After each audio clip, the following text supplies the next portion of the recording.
This is what one of my videos would be like if I didn't have any lights. This is what it looks like now as I do have some lights, one of which is a Ninja200 from Weeylite, and that's what I want to talk to you about today. But when I made this video, there was one thing about it that I didn't notice, but I noticed it today when I needed it, and that was this light doesn't have a hole for your umbrella stick. Who ever heard of such a thing? But it doesn't. So add that to the list of cons. Otherwise, pretty good light, pretty good light. Hear all about it coming up right after this.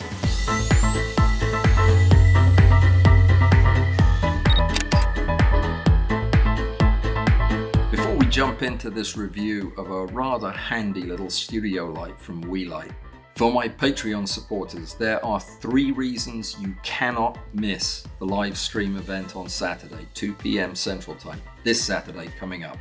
The first is we finished the discussion of value in high-end macro photography gear, and that's when we're going to go over your questions that you answered. I'm going to give you the results from the ITL and DCR 150, the Rainox and the Thorlabs ITL head-to-head comparison on full frame, crop frame with 5, 10 and 20 times magnification.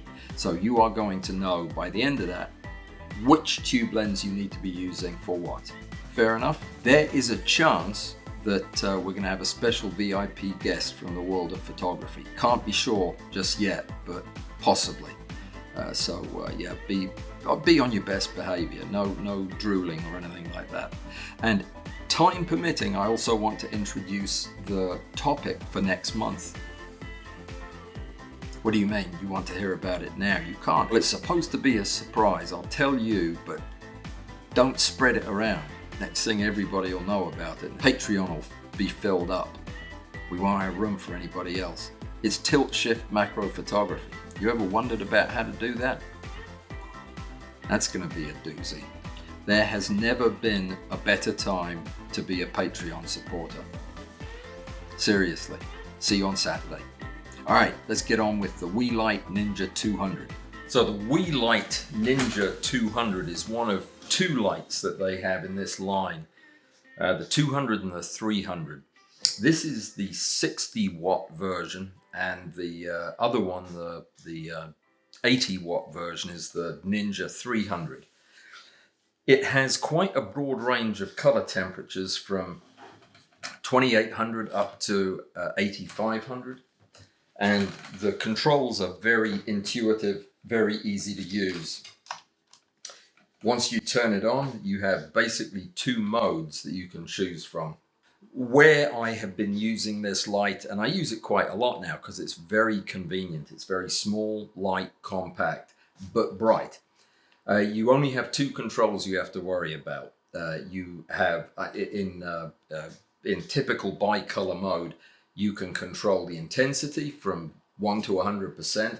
And the other control is, of course, the color temperature. As I said, from 8500 all the way down to 2800. So very, very warm at the low end, very bright and white at the high end. The other mode, this is the CCT mode, of course. The other mode is the scene mode, which is the special effects, where basically the light just flashes at different speeds and different powers. Not too excited about it. There's one confusing thing about it though. There is an app that you can download for your phone. It's quick and easy to find and download, and it downloads without any trouble at all. Here it is right here. And on it, you can control the brightness. That just changed it back to the CCT mode right there. And I can control the brightness. No, I can't. Yep. So the brightness controls with sliders, the temperature controls with sliders, and that is handy. I enjoyed having that. The other settings are just presets for different temperatures. So you can, with a touch of a button, you can switch it to flash at 5500K, white light. You can make it a cloudy day or a whatever kind of day that is, and all the way down to incandescent bulbs. So you can do all of that just with the app. You can set one of 6 groups and some number of channels. I don't know how many, but yeah, so you can control separate lights from one of these. It says that it has an HSI mode, and I guess you can change the color temperature by sliding your finger around, but I don't think much happens, actually, to be honest. It doesn't appear to be changing. This is an RGB type thing, and this doesn't have an RGB LED in it. So yeah, I don't quite understand that. And under scene, of course, they advertise having 12 scenes, but they've got, gosh, scads of the things on the phone app, and yeah, they're all somewhat beyond me. I mean, if I can ever find something to do with them, I'll do it just for fun. But otherwise, it's yeah, it's just a flashing light, really, is what it feels like to me. The maximum illuminance measured in lux is 70,400 or thereabouts. And it's just bright. It's really, really bright light. The battery, they say, lasts a long time. I don't know. They didn't include them. They put the camera, I mean the battery adapter on there, but no battery. So I have no way of testing whether or not that's true. You can also plug this in via USB-C for firmware updates, and apparently some additional effects are going to be coming along. Presumably more flashy lights that they'll have different names for. Somebody's got that as a job at Weeylite, coming up with names for the flashy lights. This is actually, for such an inexpensive, relatively inexpensive video light, it's really nice in terms of positioning and form factor. Light but solid. It's well made. The case is absolutely, as the Australian people say, bonza. It comes with a nice cap, a good hard cap that goes over the LED. It does get mighty hot. But the case is like a suitcase. It's not big enough for a whole body, but it's very, very nice padded suitcase. Very well padded too. This would be a great camera case on a travel. But yeah, that's a nice, well-made case with a broken thing on the floor there. But yeah, nice. I like it. 10 out of 10 for the carry bag. I'm going to turn it off because one of the things they say about it is patently untrue, and it's the one negative I have about this light, and it's a fairly significant one. I use this for video, and if there is one thing that I don't want in my video, it's noise, extra noise. This thing is noisy. It's listed on their website as having a silent fan.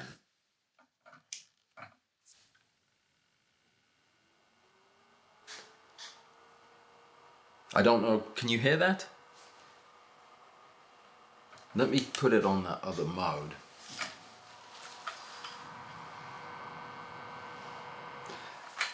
I can hear it loudly enough at normal lighting distances for it to be a little distracting. Now I get used to it, and because it's a very kind of white noisy sound, it's easy to get out in post. It doesn't take any effort at all to edit it out, but it's not silent. If you actually needed a light that was genuinely silent for whatever your application is, I would think twice about this one. Now, it is possible that I got the only noisy one that they have, and sometimes that can happen. If you've ever known a computer fan to suddenly get noisy, all it takes is for one of these brushless motors to be very slightly out of line, and it'll make this kind of noise. So I'm willing to give them the benefit of the doubt on that.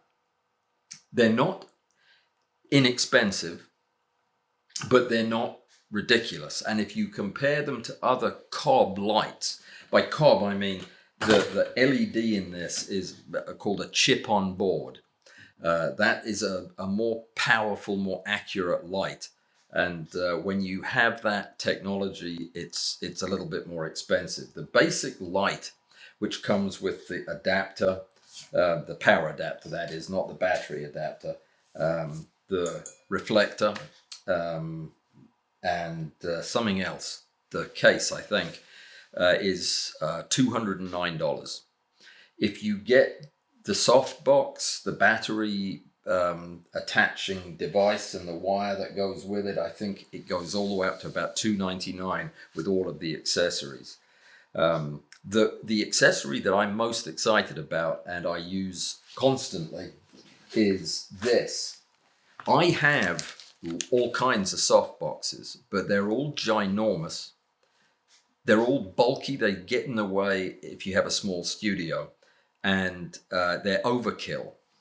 This, on this light, is absolutely perfect. Now, the noise you heard at the beginning as I was demonstrating how not to take this off the device was the wires, the tensioning wires, being released, because this thing, believe it or not, folds down and goes in that case. And it folds down by taking the tension off the wires. I'm going to do one more just because it sounds so much like you're breaking it. Anyway, you can put them back. You just grab the wires and I can't remember how I did it. Yeah, like that. See? Oh dear. You pull them.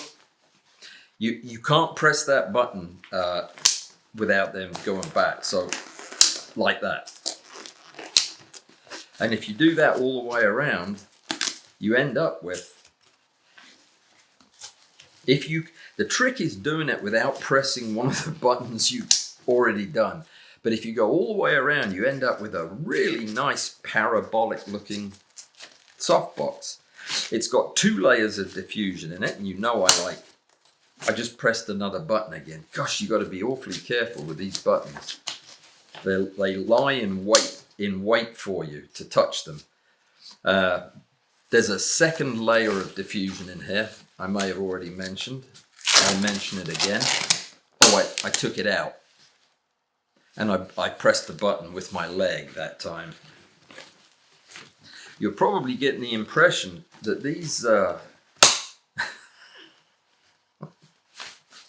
Okay, I'm being deadly serious now. I'm not going to touch another button. Okay. The buttons are a bit sensitive, but once you have this thing on, if you can get it on without touching a button, they stay up. They don't spontaneously collapse. The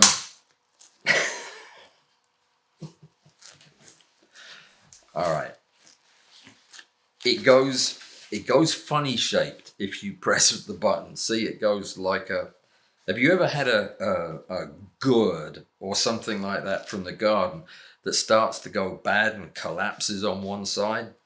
This light starts to look like that if you press these buttons by accident. Don't press them. In fact, don't touch it except when you're using it.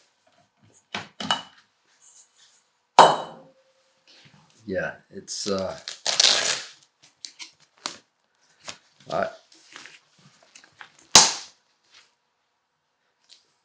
okay. This appears to be getting...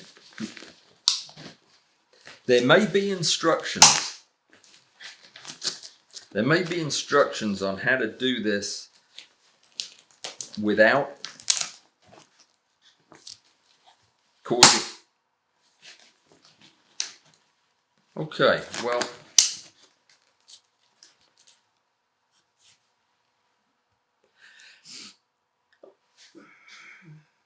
All right.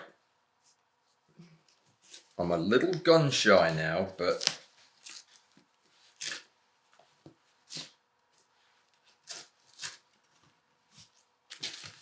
I'm going to try to put this on without depressing a button to show you that it can be done.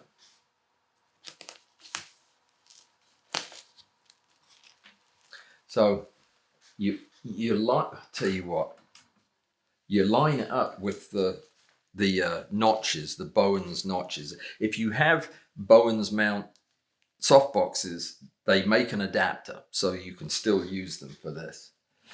It slides on and then locks like that, and that's all there is to it. And this is a compact, soft, even light. I really like it. This I really like. You can probably tell that this is not a super high-end piece of studio equipment. It's inexpensive. It's cheaply made in a good way. It's inexpensively made, mass manufactured.